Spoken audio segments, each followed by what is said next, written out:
Welcome to Unapologetically Sensitive, a place to find connection, a sense of belonging, and community, where you can learn, relate, laugh, and maybe even live a bolder, brighter life. I'm your host, Patricia Young, licensed clinical social worker. The information in this podcast is not a substitute for help from a licensed mental health professional. This is a weekly podcast where we explore how sensitivity weaves itself into our lives.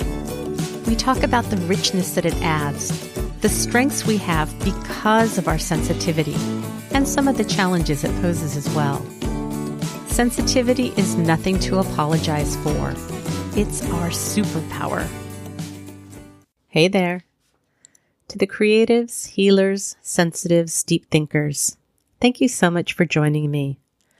This episode is all about what it means to be a highly sensitive person, the basic research, how many of us are highly sensitive people, everything that you would ever want to know. And I really had intended to launch this podcast with an episode all about highly sensitive people, and I recorded it with somebody, and the quality of the track was just so bad that we weren't able to release it.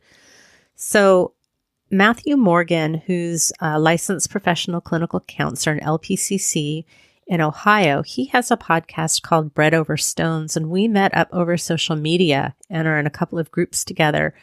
And we just kind of had this really synergistic connection. And so we decided to do an episode together. And this was the most seamless interview that I'd done. It's long, so I'm going to try and keep this intro pretty short because there's a lot of great content coming up.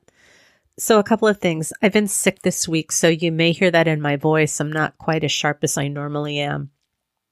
Let me tell you a little bit about Matthew. So Matthew's run a gamut of careers, starting out as a youth minister after earning his BA in Biblical Studies and Pastoral Ministries.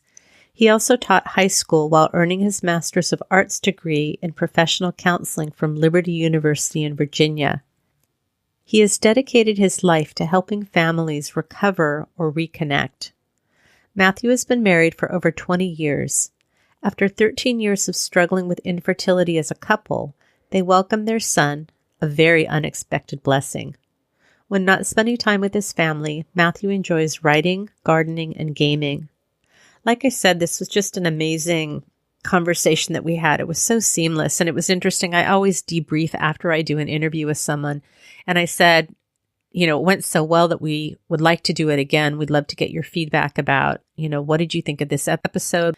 But it was interesting because then I said, I was really afraid it would screw up our friendship because we've got this really nice online connection. And I thought, what if something happens and it screws it up? And he said he had the same fear. So here we are as HSPs consistently having fears about things. So what's different about this is it didn't keep me from doing it. And I figure if it screwed it up, it screwed it up. But there's no way of knowing unless we take a chance and do something. And I think this is an amazingly rich episode that really talks about all of the research that Dr. Elaine Aron has done about highly sensitive people, differential susceptibility, whether it's, you're born with it or you're not born with it. I don't want to take up too much time. I just want to let you jump into the episode and enjoy it. So here you go. Hey, Matthew. Hi, Patricia. How are you doing today? I'm a little under the weather, to be honest with you. So my voice may sound a little off and my brain cells aren't all firing as they would normally. But I'm happy to be here, and I'm glad we get to have this little chat. Absolutely. I am as well. So I hope you feel better quickly. It's no fun when we're feeling under the weather. Yeah, I'm not really great when I'm sick. I'm certainly not at my best, but that's not what we're here to talk about today, is it? No, ma'am. So let's just jump right in and talk about sensory processing sensitivity, which is also known as being a highly sensitive person. So the innate trait of sensory processing sensitivity, also known as highly sensitive, it shows up in about 15 to 20% of the population. I actually was able to be with Elaine Aron in June in a retreat in Santa Cruz. It was actually July. She said it may be as high as 30%, but I haven't seen any hard facts about that yet. But research has been made popular by Dr. Elaine Aron, and what her research shows is that highly sensitive people have brains and nervous systems that are wired to notice subtleties as well as process thoughts and emotions very deeply. Absolutely. And it's interesting to see all those statistics start to come out and just see how many of us actually do have this. And I think one of the things we've noticed is that there's just some core characteristics that we see, and it's different for everybody. And I appreciate the idea of even going as high as 30%, because I've talked to a lot of people who might be on the fringe and have some of these. But we noticed, I think, really just kind of four things about that. We see that there's a depth of processing, a sense of overstimulation. There is a level of emotional responsiveness or empathy for some. And then last of all, an awareness of subtle stimuli. And that all spells out the acronym DOES, DOES, which is, an interesting way to see that. And Patricia, have you seen kind of those same traits as well? Yes, my hesitation is I don't have the type of brain that processes things into categories. Like I can play a game on my phone and not get that there's a pattern and do the same thing 500 times and not realize that like I'm doing the same thing over and over. So I always have to think about what the DOES is, but my brain just doesn't process information that way. So that's my lousy answer to you. No, not at all. I mean, and it really does. It points towards the other side of things is that, on one hand, we break down research, but on the other hand, we're dealing with people. And really just kind of this sense of the whole person. And one of the things that I love that if you're listening and you're not sure if you're a highly sensitive person or you want to know about somebody else, if you go to Dr. Aron's website, which is hsperson.com, and we'll put this in the show notes, there are two tests. There's self-tests to see if you're a highly sensitive person. If you suspect that you are and you take the adult test and you don't score in the range that she suggests, Dr. Aron suggests to take the child's test and to think back to when you were a child and to answer in that way. She also says that, if you answer very strongly for a couple of the questions and you feel like you're a highly sensitive person, there really is no definitive you are or you aren't, and you can claim whatever you want for yourself. Absolutely. And I've talked to a lot of people who do have some of those traits, and some are very deep into some and not as much into others. So, yeah. Okay. I'm ruminating about something, Matthew. Okay, go ahead. I want to go back and change my answer when you asked me if I noticed the DOES in people. Yeah. But since it is what it is, I think I really do notice that people do have those qualities. And then I'm thinking, I should have asked you that back too. So do you notice that? Sure. So, you want me to go ahead and answer that now, or do you want to go back and change your spot? No, we can just leave it in Okay. its imperfect version. And this is just Patricia showing up as Patricia. I like it. So do you notice in the people that you work with, do you notice the depth of processing, overstimulation, emotional responsiveness, empathy, and awareness of subtle stimuli? I do. I notice it in, a lot of people, they come to me already knowing that they're a highly sensitive person. They've taken Dr. Aron's test, and they're trying to find a therapist who really kind of understands that. What I find is interesting is when I'm working with somebody who doesn't know this and they're sitting in front of me because they're just overwhelmed by information. They're overwhelmed by stimuli, and they're incredibly emotionally responsive to what's going on. And so as I start to pick up these things, I notice, oh my goodness, they're starting to tick these boxes. And so we've had conversations where I'll ask them, have you heard about highly sensitive people? And we start to share really a lot of those traits. And so I think we do see them in a lot of people as we start to work with them. Yeah. Yeah. Let's break down what the DOES means. So do you want to start with depth of processing? Sure. So the depth of processing, I think the idea of that is the highly sensitive brain has this higher level of activity. And specifically, it's the insula, which is kind of the part of the brain that enhances perception. It increases self-awareness. We have this hardwired nature to just stop and pause and reflect before we engage. So it almost looks like there's inaction going on, but at the same time, the brain is going deep with this information and it's ruminating and it's chewing it up. So as a result, we're always taking in a tremendous amount of data around us and we're thinking very, very deeply about it. So you can imagine just in the description, there's a lot of information that we are all processing at the same time. So it ends up looking like it's a slower decision making, or it is slower decision making. It takes more transition time to go from one task to another. And so it truly just becomes that depth of processing a lot of information. Yeah. And that can even be things as simple as getting up and getting out of bed or getting ready for work, that highly sensitive people often need more time to get ready for work. When we get home, we need more time to kind of process and unwind. Mm-hmm. Absolutely. Yeah. Yeah. So does that create kind of a sense of maybe this is where the overstimulation comes in? I think so. HSPs notice more subtle details in their environments. I love the example of the emperor has no clothes, because we see things that other people are just not seeing. And maybe that's not a strong analogy, but we get so much more emotionally impacted by social stimulation. And so then we end up getting exhausted, but we see and notice things that nobody else does. And it's interesting. I've recently become aware of, I didn't know that this was an HSP thing, but details and information are things that I hang on to. And I notice in my close circles that, a friend will be saying something like, doesn't your kid have a doctor's appointment at 2:00 today? Because I notice that stuff. It also creates conflict in my family, because I'm the one that will remember the task that needs to be done. And of the 4 people that live here, I'm the only one that it's on my radar. So it feels like it's up to me to call it out. I mean, there are other things that go into that, but I really do think that we notice and recognize and pick up on so much more in the environment than anybody else is aware of. And it ends up leading to fatigue for us. Absolutely. It's a lot of information to process. Like you said, all the details, all the subtleties.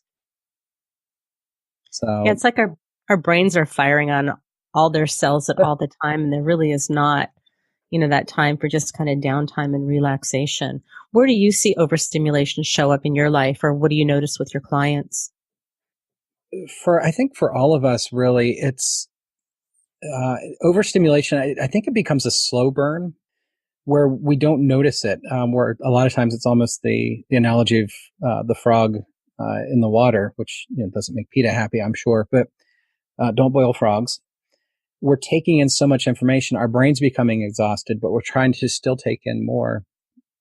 Everything it becomes very overwhelming until we just clear everything out of the way. And I think that's where I see it most is a lot of people, they're volatile or they're angry. And it's simply because if we go back, they're just overstimulated and they need to take a break back and isolate themselves a little more. Yeah, I hear the word overwhelm a lot. And I think that comes in from taking in so much information. And then also with decisions we want to make. I mean, I think that there's a little bit of perfectionism that goes in there. And I think that we want to weigh all options equally. And this can even mean when we're eating out or trying to decide what to wear, that we take in so many factors that we often overwhelm ourselves and things can become more complicated than they need to be, because we just want to make the right decision. Mm-hmm. Absolutely. Absolutely. Yeah. So, and I think that's where the next one comes in, that emotional responsiveness, because that's part of it too. And they've done some research, and it's some fascinating research. And it's been about the last 4 years or so, I think, as far as what I've seen. But we actually found that highly sensitive people have more active, they call them mirror neurons. And I think we're going to touch base on those a little bit later too. But basically mirror neurons are kind of what give us that sense of empathy for other people. And so not only are we taking in all of our own information as well, but we're taking in other people's feelings. And you talked, about just noticing this with other people. And so we're taking in their stuff, their emotional responses. And it's both positive and negative. So if it's a good emotion, we feel it. We're happy. We're smiling. We're feeling great. around here we have the local children's hospital that plays the help us help sick kids. And so they're showing pictures of sick children. And, I'm sitting there bawling my eyes out at this commercial because, we're emotionally responsive. We're more just naturally more empathetic towards other people. Yeah, definitely. So it sounds like you hear some of that as well. Yeah, there was something I was going to say and it escaped me, but I do know that this is one of the reasons why often highly sensitive people do not like being startled. We don't like being surprised. We don't like watching scary movies or horror movies because our nervous systems are already so finely tuned that that's just too much. Mm-hmm. Yeah, we have a big haunted house here locally that everybody goes to, and they always ask me if I'm going, and the answer is always no. Yeah. I don't need jump scares. I'm okay, thank you. Yeah. Where I notice is showing up too is that if I'm in a group of people, I'm usually pretty tuned in to how people are feeling and what's going on. And I really have to be mindful for me about when is it appropriate for me to step in and check in and see how people are feeling. But I find that I tend to overfunction, meaning that I'm the one that's aware that somebody's not being heard, somebody's being left out. And because highly sensitive people have such a strong sense of justice and wanting everything to be equal and fair, that I think sometimes, at least for me, I overfunction. And it's really an ongoing process for me to figure out when do I need to step in and when do I need to allow people to have their own experiences. But I think we're so tuned into people's feeling and emotional states that it can be really challenging to allow people to have their own feelings and not take it on or feel like we have to do anything about it. Mm-hmm. Definitely. It's a hard balance. There's no rule book or guidebook that says when we're supposed to engage or not engage. Right. We need the HSP manual. Exactly. We'll have to get on that one. And then the last one is awareness of subtle stimuli. And we've talked about this a little bit, that HSPs notice subtle details that many other people will not miss. And this is what we were just talking about a little bit, nonverbal cues, small changes in the environment.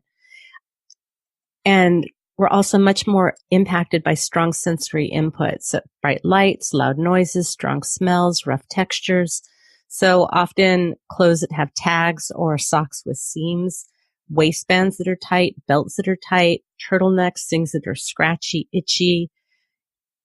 All of those things are things that HSPs are going to be far more tuned into and affected by. And that also affects our nervous system because we just get overwhelmed by all of this sensory input. Mm-hmm. Absolutely. Absolutely. I mean, we've discussed color. We've discussed some of the different fabrics that can cause issues. So now I find that interesting. I love your logo. So the unapologetically sensitive logo is this wonderful splash of color. So I was kind of wondering how does that fit in? It's not overstimulating for you, obviously. It's something that you enjoy and you wear very, very well. I love color. The bolder, the brighter. I mean, I'm not into neon stuff, but I really like the rich, deep jewel tones and things that have lots of strong color. I've been watching Marie Kondo. I'm probably saying her name wrong. The magic, the art of tidying up. Do you know what I'm talking about? I have seen the myriad of Facebook posts, and I have not yet ventured into that world myself. So we're going down a rabbit hole. Are you okay with that? I'm going. I feel like we shouldn't, but here I go. So she has a new show on Netflix, and her whole premise is, everything that we have in our life should bring us joy. And so as you go through this process of looking at the things that you have in your home, you figure if it brings you joy or not. I'm hesitating because I feel like I'm going to start going down these rabbit holes, and I'm not going to, but I'll tell you where we're going to go in the future.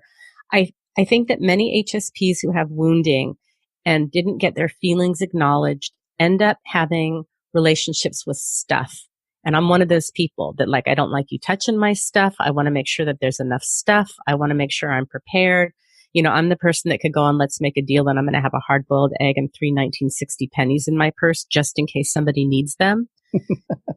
I really think that there is a correlation there that you can't navigate in the world of feelings because we weren't allowed to do that and it wasn't mirrored, that we find something else to connect to. And so I've found many highly sensitive people are very attached to their belongings. as I'm watching this show, I'm thinking about what things bring me joy, because I'm really kind of wired for things to be very practical and functional. Get things at a deal, get things at a bargain, make sure you have enough. And as I've started watching the show and thinking about the things that I have in my home, I've basically identified 3 things that really bring me joy. Wow. And they all happen to be from Laurel Birch, who uses very bright, vivid colors. And so, I mean, I'm sure there's more things in my house that bring me joy, but so going back to this idea of color and things that give me like visual satisfaction, I love that stuff. It's something that's really nurturing for me. Absolutely. And that's awesome to see that and to appreciate it and to raise the awareness. And I'm with you. Maybe not the best time for the rabbit hole, but I do completely agree with you on the sense of stuff, and how we just hang on to things, particularly if we've not been nurtured. And I think that's such a key concept when we're dealing with highly sensitive people is has this been nurtured through our lives versus are we in our, which is normally what I see, 30s, 40s, 50s, and we're trying to figure out how to get our stuff together at this point. Right, right. And it's so interesting because like, I don't like running out of stuff in the house. I mean, we have a store 2 blocks away, so it's not like we live out and, we have to camp and take a train to get to stuff. But like, if we take something out of the cupboard, I want a new one put on the list so that we have one. And my husband's like, if we run out, I'll go to the store. It's not a big deal. And I have such an attachment to like being prepared and having enough. And I know that's not what it's about. So yeah. Mm-hmm. Yep. Very interesting. So. Yeah. Yeah. But it goes back to what you said, the awareness of the subtle stimuli, just picking up so much extra information that's out there. And of course, worrying and processing becomes part of that. Yeah. Yeah. All right. Shall we press on? Sure. Let's do that. Okay. And I think, looking at that, we ask, a lot of people wonder where this came from. Is this something that can be changed? Is it something as a result of wounding? Research has overwhelmingly shown that this is innate. It's genetic. It doesn't result from experiences, but our experiences define how we do with it. And so I think we need to make sure people understand that is that this isn't something that we can necessarily switch on and off. Right, right. And we see the trait of sensitivity. It shows up equally in men and women. And my guess is that people assume that it shows up more in women than men. Culturally, we don't really value sensitivity as it is. And I think a lot of men end up suppressing their sensitivity. Mm-hmm. But it's 50-50 for men and women. Yeah, absolutely. Perfectly representative. So, yeah. Yeah. And at the same time, it's also not, it's not necessarily introvert or extrovert either. So a lot of us we tend to be introverted. We tend to kind of close off a little bit more, but I believe she's found somewhere around 30% of people are extroverted and need that contact with people in a controlled way. Mm-hmm. Are you an introvert or an extrovert? I am, nobody believes me when I say this, but I am way on the introvert scale. We have to laugh. My wife and we will sit together on the couch and not say a word for hours. And it's just enough to be there and be present with each other. Mm-hmm. Whereas if I'm with people, I can be open, I can be gregarious, but at the end of the day, I need my quiet time. Interesting. So how about you? Where do you fall at on that? I'm an extrovert. I thought I was an introvert, but it wasn't until Jacqueline Strickland has an article at hsperson.com. I think it's called Introvert, Extrovert, and the Highly Sensitive Person. And that's when it finally dawned on me. And one of the things is that if you're a highly sensitive extrovert, you have that need for connection, but just not too much of it. Susan Cain is mixed up. That's a little harsh. When Susan Cain, I have some biases. When Susan Cain wrote the book Quiet, there's a little bit more to it. I can't remember what it's called. Do you know what it is? It has the word power in it. Oh gosh, yes. It's the power of a quiet person. Maybe it's Quiet, the Power of Introversion. Anyways. Yes, I think. As she describes introverts, she's talking about highly sensitive people, but she doesn't make that distinction. the good news is that people are reading about introversion and they're identifying, but often what they're identifying with is being a highly sensitive person. But because she doesn't make the distinction between being a highly sensitive person, being an introvert and an extrovert, it gets a little muddy. And so as I was reading about introversion and highly sensitive people, I kept thinking that I needed a lot of time to replenish. And it didn't work. It kind of creates a little bit more depression and listlessness if you're an extrovert.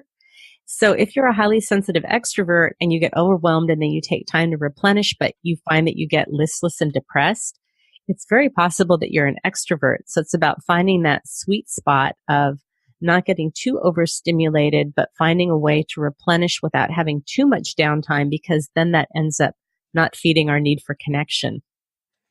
Right. Absolutely. And it's Quiet, the Power of Introverts in a World That Can't Stop Talking. Thank you. That's a long title. It's quite a novel. You said it. I can picture the cover because it's in my Kindle book or my Kindle reader. Yes. No, but you're absolutely right. And I appreciate that difference of understanding and embracing that extrovert nature and knowing if I withdraw too much, I'm losing part of who I am. Yeah. And I didn't get that for a long time. I mean, the other thing is that I thought I had social anxiety. And my guess is that when I was very young, I probably got overwhelmed and overstimulated in social situations, but didn't have the language to know about it. I just knew that it made me feel terrible. And I ended up really doing a lot of avoiding social situations. And then when I thought I was an introvert, that just validated even more how much I was not social, but it didn't fit for me. Right. And once I learned I was an extrovert, that need for connection is really strong. So I think it's just really important for us to be mindful of how we use information and labels as we're trying to learn about ourselves. If we don't have all the information, it ends up not always working so great in our favor. Absolutely. And I think that's a great cause for good therapy. Yeah. There's some rough stuff out there when we're trying to fit people into molds. But yeah, being able to understand who we are and how to adapt to that is so critical. Right. It creates a whole new way of understanding our life story. As we have new information, we kind of go back and we rewrite our story with this new information. Yes, absolutely. Yeah. So because at this point, we're going to follow the research, and it says that it's found in about 15 to 20% of the population being a highly sensitive person. That's too high to be a disadvantage or a disorder. And so for people that don't believe that the trait exists, you're not going to find something that's this high. So it's not a diagnosis. It's not an illness. Mm-hmm. It actually has, it has survival traits. And they found this in about 100 animal species. And the words that they use often are timid or bold or responsive and non-responsive. Because these animals are so alert and aware of what's going on in their environment, they're the ones that survive. Absolutely. And I think that's a big thing, is understanding it's not necessarily a disorder. It's not problematic, because when it's encouraged and when it's put in its right spot, again, going back to your wonderful term of superpower, it's a great thing. Because, and we call it differential susceptibility. If there's positive emotions, we are way influenced by positive emotions. In the case of survival, we notice a lot of those smaller subtleties that are there. But unfortunately, if it's negative, we're way influenced by the negative as well. And so there's a very large curve, I think, that envelops all of the highly sensitive nature. Mm-hmm. Mm-hmm. So, and then interestingly, there's a couple other distinct groups within that. So there's a lot of breakdowns, I think, as we start to understand this. So 40 to 60% of people are sensitive, but they're not highly. And so, you talked about people who have maybe one or two of those traits. And I think that's kind of where they fall at. And then, of course, there's 30% of people who aren't sensitive at all and have, no problem with where they are, because they're not sensitive about it. Yeah. I want to go back to something about differential susceptibility. And you may have said this. So highly sensitive people are much more affected by things that are positive. We're also much more affected by things that are negative. If you have children or even with partners, that it's so important to catch them doing things right. They just say in general that for every criticism that we give, we need 5 statements to balance that out. But when you've got highly sensitive either partners or children, all you have to do is look at an HSP cross-eyed and they know what you mean.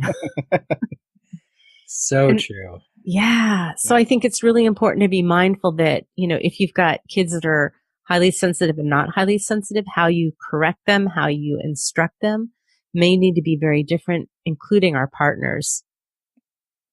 It is. Absolutely. I have an 8-year-old and he is that way. You have to look at him one eye crossed and he's in tears. He knows that he's disappointed or messed up or whatever fits the scenario. Different people fall into different places on spanking. We don't have to. And as a matter of fact, it's the other way. If we just even playfully tap him on the rear end, he gets very upset. And so we're like, okay, we've got to, we can't do that because he processes so much of it. So I love that. I love that golden ratio of 5-to-1. It's just so much. There's a lot of work because you have to work to fit 5 in. And so it does create, I think, maybe a better sense of positivity. Yeah. Yeah. And then the other thing is that there are certain highly sensitive people that are high sensation seekers. So these are the folks that like novelty. They want to be safe. So I'm an HSS, but I'm not the typical kind. So if you're a high sensation seeker and you might like jumping out of planes, or I was going to say skydiving, which is the same. This is where I'm terrible at thinking of examples. Tell me some other things that a high sensation seeker would do, Matthew. That's always the first thing I go to is skydiving. That's just I don't know why. That's my natural nature is like, this is the most terrifying thing in the world to me. But yeah, driving cars quickly, being, a little more just really experiential. Yeah. But your high sensation seeker HSPs are going to be very thoughtful about it. They're going to figure out the safest way to do it. They're going to learn about it. They're going to research about it. So they're going to be far safer than your non-highly sensitive sensation seeker. Now, the type of high sensation seeker that I am, it's emotional. I love emotional risk and vulnerability. It kind of gives me a little bit of a high and a buzz to go to places that are like emotionally uncomfortable. I haven't found very many other people that identify with this, but it's definitely where I get my little thrill from. Oh, and that's wonderful to hear, because that's when I was experiencing some of this as well. I was the same way. Whereas, am I an intellectual HSS or how is this? Because I love to learn new things. I love to get new data. I get bored doing the same thing repeatedly, and it just bothers me. So I have to have that sense. But as far as physical risk taking, I don't do that, and some of it's just because after 40 you don't bounce as well anymore. But for me, it's not the physical risk that's too overwhelming. But the intellectual, I love to explore and to get out and do new things, learn new stuff. When you were a kid, did you like to were you a physical risk taker? I was not. I was I was well-rounded, I think, maybe. I was a little bit of an athlete. I ran and I wrestled, and that was about it. I spent a lot of time. There was a couple years that we lived in a house that was back in the woods. There was a creek that went through the area that was not well developed at that time. And that was really, I think, the time that I felt most at home as a kid. And so it wasn't, there was a little bit, there was running and climbing trees and jumping off rocks and stuff, but it was just being out and being in nature and soaking it up. Interesting. I was a really fearful child, and we had this driveway that I don't think it was that steep, but I would not go down it on my bike, and it really upset my dad. He didn't get it. I was always afraid of falling down on my roller skates, or, I can remember being in the ocean and getting caught under a wave and then being really fearful, or being afraid of going too deep in the deep end and not being able to catch my breath. Things just, I did stuff, but I was not a risk taker, and pretty much I was just an incredibly cautious child. Absolutely. And that it plays into now knowing the highly sensitive nature, how much you were processing about all of those events. Imagining the worst things that could happen. Exactly. the worst thing you can say to a highly sensitive person. What's the worst that can happen? Let me tell you. And, the opposite side of that is we make great troubleshooters and being able to project and forecast because we really are thinking about all the contingencies and things that could happen. And so it kind of falls into that thing of being prepared and being mindful and thinking ahead, that those really are great skills when we reframe it. But we often get so much negative messaging about, you're such a worrier, how come you can't have any fun? Well, because we're processing deeply and we're doing all kinds of troubleshooting. Mm-hmm. Absolutely. And you think about that in terms of like maybe an interviewer or doing what we do as counselors. Really to see somebody who can be there and be part of that and be deep and intuitive, knowing what people are looking for and they're curious. So those are all phenomenal traits, I think, that just go along with that highly sensitive nature. Mm-hmm. So one of the inherent problems of being a highly sensitive person that we've talked about is being easily overstimulated and trying to figure out the best way to cope and what good self-care looks like. And I know for me, I have a sense of how many errands I can run in a day. If I'm podcasting, I know how many interviews I can do. If I'm seeing clients, I know what my sweet spot is. So part of it is starting to really be mindful about when we are doing things, are we gaining energy from it or are we losing energy? And starting to be really mindful about where that sweet spot for us is so that we can do enough but not get so overwhelmed and overstimulated that it takes us out for a couple of days. Because that's what would happen to me. My energy would be really high and I would do and do and do. And then for a couple of days, I couldn't get stuff done because I did too much. How do you see this showing up and how do you figure out what you're able to do and, where enough is for you? Oh my goodness. And that is, again, if there was a manual or if we had some gauge on us to say, hey, now's a good time to slow down because you're getting to the edge of this. So I think it's a lot of just trial and error. You start to learn yourself. And as you really get into embrace some of these traits and realize that this is real, this is part of who you are. So for me, I think that was the most important thing, was just framing it this way. And so at that point it becomes balance. And I appreciate the analogy of intake versus outgo. And I had a professor in college who did this wonderfully as, part of the session. He would talk about how we need to use attending skills, which help build up the bank. And then we can challenge or we can move away, and that withdraws the bank. And so it creates that sense of balance. And I've carried that over to me of just realizing, okay, when am I at that too much? And how am I going to imprint something different or release some of that different stress? And so it just becomes almost a tight wire act where you start to learn, you start to pick up some of those differences. And sleep and rest is really important for highly sensitive people. We really need to make sure that we get enough sleep and enough rest, because without it, our nervous systems are already kind of firing on all cylinders. And so we really need that time when we can get that replenishment. It does. And it makes sense. One of the movies I assign to virtually every client, and it's a kid's movie, but it's so good, is Inside Out. Mm-hmm. And I love it because I remember watching it the first time with my son, and I'm going, oh my goodness, this is some of the best explanation of neurobiology that we can get. And, you look at the characters, and in the nighttime, they're processing what memories need to stay, what become part of the core memory, what just needs to be thrown away because it's extraneous data. And you think about that in terms of a highly sensitive person, we're picking up all of this information, bringing it all in. So if we don't get that rest at night, we're creating that backlog of stuff that carries over to the next day and the next day and the next day. And so, yes, sleep is so critical, and good restful sleep at that. Yeah. I think we could do a whole show on sleep because sleep is such an issue for highly sensitive people, being able to unwind and fall asleep. I guess what I will say really quickly is we tend to need at least a good hour before we plan to go to sleep to just unwind. And if it's possible to not be plugged into any electronics at all, but we just need that kind of routine at night and then time to be in bed and to read or to do something that's calming and soothing before we plan to fall asleep. Again, it's that transition and the brain kind of slowing down so that we can transition into a restful mode of sleep. That is so true. And I have to watch that. I'm notoriously bad about having the laptop out doing work. And I look up and it's 2:00 in the morning. It's like, oh, what have I done? Because it's just, if the data's coming in, I'm grooving. I'm in that position. So it does require a lot of self-care, like you said, being able to say no. Yeah.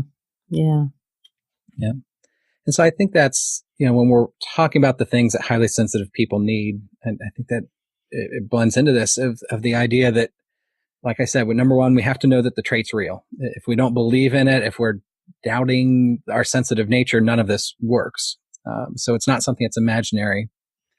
Virtually all highly sensitive people, they need to reframe the past. And we've talked about it several times, even in this show, of just being able to understand that if somebody didn't understand our highly sensitive nature, that can be wounded, but that's also how we've learned about ourselves. Healing the traumas, highly sensitive people need or need to be healed from trauma, because it doesn't always show up as a big T trauma, and for those who have been through very difficult circumstances, we're not minimizing that. But so many times I think if we get all those little T traumas, and it's almost like when your brother or sister is sitting there poking you in the arm repeatedly, one poke doesn't hurt, but after poke number 100, you're about ready to knock their block off. And so that's a trauma in itself. Talking about self-care, not living like the other 80%, trying not to compare ourselves to the other people that are out there. And because they're genetically different, they're processing things in a different way. And so we can't compare ourselves to them because it just doesn't work. And then the last thing I know they say about highly sensitive people, one of the best things that you can do is to spend some time with other highly sensitive people. And I think that's, through your show, through some of the other resources on Facebook, there's some great stuff out there that just normalizes how we feel. And for a lot of us, for the first time, we're sitting there going, this is why I am the way that I am. I'm not a complete monster or a complete outlier. There's other people out there in my tribe that I haven't found yet. Right. And you need to put your own show in there too, as part of being around other HSPs. I try. I appreciate that. Yeah. Because I really think that there are so few places where highly sensitive people really get that mirroring. And the more we're around it, the more we go like, oh, yeah, this is just how we are. But I think social media makes it even harder because people post the highlights of their life. And, if you have a weekend where you're home in your pajamas eating potato chips and Ben and Jerry's ice cream, that's not really what you post on social media. So we really don't know the kind of lives that people are living. We just see what I keep seeing this term, the highlight reel. And I think that adds even more to that sense of comparing and feeling inadequate, because if we're having a Ben and Jerry's weekend, that's what we're having. Right. Absolutely. So why have we not heard about this before? Why is the highly sensitive processing a new thing or a new discussion? Well, I think it's about 20 years old. I'm not positive. Do you know for sure? She started her research back in, I believe it was the 80s. If I have the dates right on that, I don't know the exact one. Okay.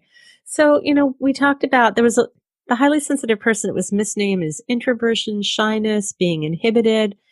And Dr. Aron, it's interesting. I did this retreat, like I said, in July in Santa Cruz. And at that time, Dr. Aron was getting curious about the subject, and she started doing interviews. And so she posted on bus stops around campus at UC Santa Cruz to get people to come to her home where she could interview them. And at this retreat that I went to this summer for highly sensitive therapists, one of the participants there actually had been invited to Dr. Aron's home and had done an interview with her, in the very early stages of her research. As Dr. Aron began to gather more data, and she is a researcher, then she came up with the term highly sensitive person, and the press heard about it. And so, slowly the word is getting out. Mm-hmm. Yeah. So I want to throw a wrench in here just a little bit, because you've asked a question on your show several times that I absolutely love. And I don't know that I remember you giving the other side of it, but is highly sensitive person, is that an accurate term for what we have? Or is there something you've thought of that's better? Or I'm really okay with highly sensitive person. I know that other people are using sensory processing sensitivity. I really like the idea of being highly responsive. And I think Lauren Selfridge in episode, I think it was 3, talked about someone who, I can't remember the verb that she used, but is aware of the texture of life. Mm-hmm. It doesn't really matter to me what we call it. I think it really doesn't end up, because our culture doesn't value sensitivity. I don't think people want to be known as a highly sensitive person. And I'm in quite a number of large Facebook groups with highly sensitive people. And often I see people post like, are you even out with your HSP-ness to people? Because there's still people that don't believe. I see people post that say that their partner doesn't really believe that they're an HSP. So I think on one hand, people are aware and getting lots of knowledge and information. And I think there are other areas where we just still have a lot of work to do. How about you? I've been in very much the same boat. I thought about it the first time you asked the question. I was like, oh, I don't know. I don't know what it would qualify as. And I think part of it is simply because, like you said, our culture, and particularly as a male, the idea of sensitivity is an insult. It's thrown around so many times as something that's negative. Don't be so sensitive. Why do you have to be so sensitive about that? Mm-hmm. And so, I don't know that I like the connotation of the term, but it's accurate. And it's true. We are very sensitive to things, just not in the same way that the world uses it. So I love just getting the education out there and helping people to realize. And so maybe even changing the meaning of the word to incorporate that a little bit more for us. Yeah, I've been updating and tweaking my website, and I needed a new photo, and I had put in, I can't remember if it was sensitive people or sensitive male, and all these pictures of people in pain, people that were hurt, people that were fragile came up, and I thought, yeah, we still have a long way to go. We're working. Oh, goodness. Absolutely. And I've appreciated the research that's going into it. I think there's been so many good things, starting with Dr. Aron's work, but just some of the research that's really been going into processing what this actually means for people. Mm-hmm. And so one of the ones I came across the other day was the idea of mirror neurons. And we talked about it earlier in the show. Mm-hmm. And that it fascinated me to understand that, we've taken a social construct, but pointed to this genetic difference. And it makes perfect sense. And I was watching some information from Dr. Dan Siegel on this. And, the idea of mirror neurons are basically that we can look at somebody and feel what they feel. And that there's actual component in the brain. And they found out highly sensitive people don't necessarily have more of these, but they are more attuned. And the way I describe it to people is it's basically, and if you're driving and listening to this, I apologize. But if you look at a yawn, if somebody in your room yawns, you're starting to feel that. And probably me just mentioning the word, you start to. But if I look at you in the face and I do the big yawn like this, it's going to be contagious. And next thing you know, everybody in the room is yawning.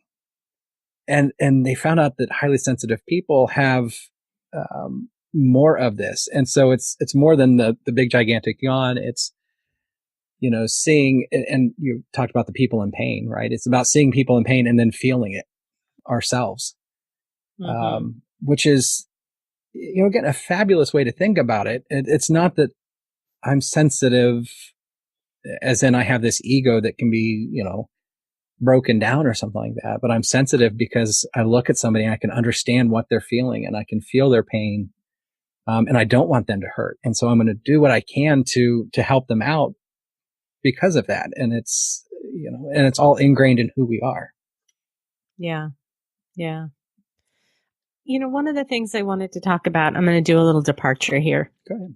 That one of the things that the research shows is that if highly sensitive children are raised in environments with caregivers or parents that are attuned to them, that have a language of feelings and can acknowledge that the highly sensitive child is feeling things, the outcomes are really great. And it's those kids that are raised in environments where the caregivers are not well attuned to them that can be as simple as having parents that are not highly sensitive. It doesn't have to be, when you talked about trauma with the little T, I think so many of us have experienced abuse, neglect, things like that. But because it didn't consist of having, a parent that came home falling down drunk every night, or there wasn't screaming in the house, or we weren't beaten, but just having caregivers that were not attuned to us, that is enough to create higher incidence of anxiety and depression in the highly sensitive person.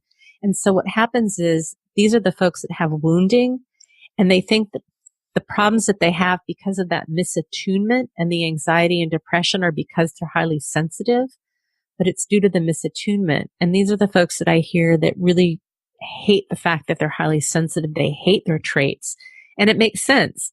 If you're a kid and you're having feelings and someone's telling you to stop feeling that way, of course you're going to hate that trait, but it's not about the trait. It's because of the misattunement. And so I really have such passion about helping folks tease out what that wounding is and separate it from the traits of being highly sensitive. Because once you do healing around the wounding, this is where that concept of superpowers comes in. Mm-hmm. How do you see this showing up? Oh, absolutely. And it reminds me of a story, because everything reminds me of a story. I have a theological background, and so I think that's part of it. But, just the other night, my son was struggling with homework. He was anxious, frustrated. The parental nature at the end of the day is to bark and yell and tell him, you need to get your homework done. Stop dilly-dallying about everything. And, if for better or for worse, he has a therapist as a father now. So he gets therapized frequently. But I was able to recognize that he was just activated and he was upset. And so one of the things we did was take 5 minutes to just relax and calm down without telling him to relax and calm down. Mm-hmm. And I thought about it, and, if he didn't have somebody in his life, somebody who just continually pushed that wound, that would hurt. And he wouldn't know why he was anxious, or to be able to put words to feeling that anxiety, particularly as an 8-year-old. Mm-hmm. And so I see that. And it's interesting, because the more I help him, the more I go back many times and revisit my own childhood and just say, man, I wish I would have had somebody do this for me. And so it's a matter of then going back and healing my own junk. Sure. Which then feeds back into being a therapist and being able to work with other people and recognize it. So, and what I would suspect is that if you weren't able to intervene with him, that he would pair that anxiety with homework and school and start to hate homework and school because he doesn't understand why the anxiety is coming up. mm-hmm. That we get these mispairings. And I think that being highly sensitive, we do get overwhelmed and aroused and overstimulated, and we don't know what it is. And we just pair it with whatever we're doing. And then we don't want to do that anymore because it doesn't feel good. Mm-hmm. Absolutely. In his case, it was, they had vocabulary words, and he had to write a story based off five vocabulary words. For his brain, it was overwhelming because he's trying to write 5 sentences and a story all at the same time. Mm-hmm. And he was just short circuiting. And so I pared it down. I'm like, buddy, let's write 1 sentence. And so we got 1 sentence out, and as soon as that 1 sentence hit the paper, he took off. And so, if we had pushed it, we would have missed, and it was a wonderful creative story. We would have missed that creative story. He would have missed that. And it's just, those little moments I think are just so important as a parent, therapist, highly sensitive person, spouse, wherever we're at in that list. Yep. What I find too often is that things that are new, we don't naturally have the thought of like, this is going to be exciting and fun. Mm-hmm. I'm going to get my needs met. This is going to be a really fulfilling experience. That we tend to go into fear and anxiety and kind of imagine the worst things that could happen. And it makes it sometimes really challenging to do new things or to not get incredibly anxious before we do something. And so I really work with a lot of my clients to start being aware of when that tape comes up of the fear, and to try and turn it around into like, what if I did get my needs met? What if this was something that was fun? What if it's exciting? Because I think we have that tendency to go into that fearful place with new things. Absolutely. So do you have a magic bullet, for lack of a term, or a technique that you use that kind of helps people with that and make that initial jump into, let's try it. Let's try the first thing. I think it's really just about starting to be, I have such a strong feeling about naming things. And so part of it is starting to be aware of, what the discomfort is, what's coming up, what are the thoughts that we have around it so that we see what the messages that we tell ourselves.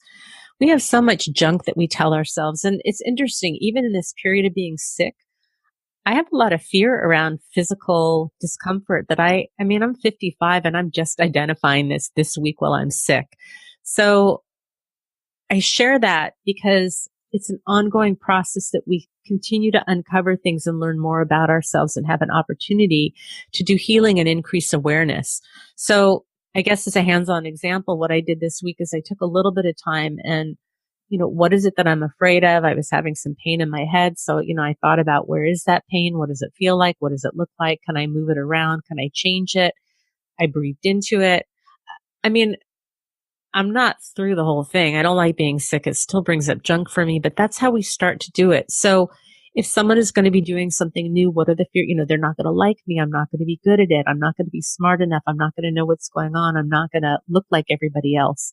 Whatever those fears are, to come up with what the opposite of that is, like I'm a beginner. It's okay to be a beginner. Other people are going to be new there too. Whatever your fears are, to think about what the corrective phrase is. And then I tell people to go in curious, like just go in as an observer, like a scientist, and see how it is for you. And to make notes and observations, what felt okay, what didn't feel okay. That's kind of the way that we start building the bridges to walking through things. We may always have that initial anxious response. That just may be the natural response that comes up. But as we work with it, then we go like, it's that thing again. Like I have this around expectations and disappointments. I am always going to have high expectations and I am always going to get disappointed. And when I read things about like, don't have expectations, like that just doesn't work for me. So I've just come to expect that I'm going to have high expectations. I'm going to get frustrated and disappointed frequently. And so when it happens, I'm like, there it is again. It's the same thing with the anxiety, with the transitions. Mm-hmm. Yeah, absolutely. And I love that idea. If you name it, you can tame it. Yeah, absolutely. Yeah. If we put a name to something, the monster in the closet suddenly becomes a little less scary, and it doesn't make it go away. It doesn't change the feelings around. I appreciate your honesty and your openness around that. It's just this little gremlin's going to be here. And I think you've framed it that way a few times is he gets to ride in the car, but he doesn't get to drive or doesn't even get to navigate. He has to sit in the back seat. Mm-hmm. He doesn't get to choose what you listen to on the radio. But I think so much of our society is, fix things, change them, get rid of them. And it's like, they're going to come up. We just learn how to work with them and to not give it as much attention and to focus our attention where we want to have it, create so much more ease. I mean, it's still bumpy. It's still uncomfortable. But as we learn to work through it, it becomes much more manageable. At least that's been my experience. How about you? No, I'm the same way. It's again, the more we recognize it for what it is and call it out. And I get to notice that. And we had a fairly successful holiday in our house because, this year I was kind of able to recognize some of those traits. And like you said, they're there, but they're not powerful. And I can take good care of myself, and I'm worth taking good care of myself for, because this is who I am.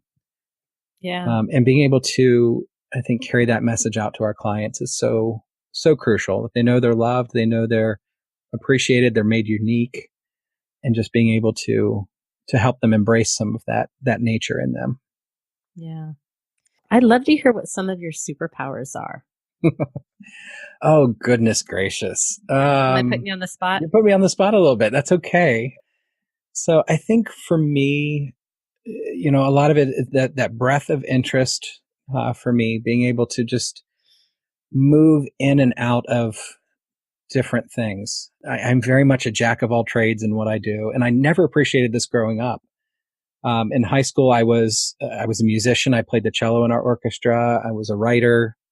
I was an athlete, but I didn't exceed or excel at any of those particular things. I wasn't the top. But the fact that I could move in and out of those different circles, and I still carry that trait. So I can talk to a client about, golf, or I can talk about, what's going on in this corner of the world, whatever their interests are. And so maybe that's probably maybe the chameleon superpower or something of that sort. Would maybe be, I think, where I tend to function well. What else? So, feeling empathy. Which, again, when it works, it's a fabulous one. To look at somebody and know, man, this person's hurting, and to be able to pick up on that and just to tune into it and hang out with them a little bit. I like that idea. Now, obviously, that there's days that it's too strong and there's days that it hurts. And I have to be careful. I watch what I put on TV. People ask if we've, watched this certain show, and I'm like, nope, it's way too close to reality. I want something with space aliens or time travel or stuff blowing up. I need something far away, because that's how I reset my brain. May I share with you what I see some of your superpowers? You are welcome to. I appreciate that. You have a wicked sense of humor. I try. You do. And I also just love how vulnerable you are. I think that's one of the things that I really enjoy about, I know you from online. I've never met you in person, but we're in a couple of Facebook groups and then listening to your podcasts, that your transparency and your vulnerability, it's really, it's endearing. I really appreciate that about you. Thank you. It's hard to do sometimes, but you do a phenomenal job of validating it and even bringing it out. So it's a matter of having that place where it's comfortable to do that and where it feels right, because otherwise it gets locked up pretty well. So, so I would definitely ascribe that as one of your superpowers. You have that ability to create a sense of calm and acceptance and just openness around you. So, thank you. So definitely. And flipping that back to you too, what would you consider to be some of your superpowers as well? I have a wicked sense of humor. Yes, you do. I'm pretty creative. I'm a loyal friend. Like, I'm very, very loyal. And I think I'm pretty aware of my stuff. I've got my blind spots, but I'm really willing and open to look at what my shortcomings are. I feel things really strongly, and I tend to be reactive sometimes, but I'm willing to own it. And I think that really goes a long way. And I'm also pretty good about putting myself out there in certain ways, in certain situations. I'm really willing to kind of just show up and be who I am. Definitely. I see that. And I think that's, maybe that's kind of a good point to wrap on, is just with highly sensitive people, we have such a finely tuned meter that if somebody's disingenuous or they're not open, or if there's something false, we pick up on that so well. I think the trick is for us to have enough awareness and value in ourselves that we're able to see that it's about them and not us. Because before I knew what my strengths were, and when I was having that social anxiety, I'd go to a party and try and talk to somebody, and it didn't go anywhere. And I felt like it was just validation that I was socially awkward, as opposed to people that are comfortable and confident in themselves can engage with you. And the people that can't are probably feeling just as anxious as you are. Yeah. And we don't know that. We're not able to make that distinction. And it really makes a difference of just allowing people to be in our lives and then choosing who we want to have in our lives. Definitely. Yeah. Hey, Matthew, this has been so great. Thank you so much for hopping on with me today. I want to do this again. I would love to. I appreciate it. It's great to be bouncing this off of somebody else. And again, I just appreciate you for who you are on this. Thank you. Same goes back at you. All right. Have a great day, Matthew. Thank you very much, Patricia. You too. All right. Bye-bye. Bye. Thank you so much for being here today. I really appreciate it. I hope you found this conversation helpful. I didn't know until I listened to the audio back that the audio quality, the sound goes up and down. I'm hoping that when I send it through the final step of processing, it'll equalize it out. If you've hung with me this far, I guess that it wasn't that bad and you just stuck with it. I'm going to add my little outro onto this, and the only reason why I'm telling you it is because I'm sick, and you're going to tell that there's a difference in my voice quality.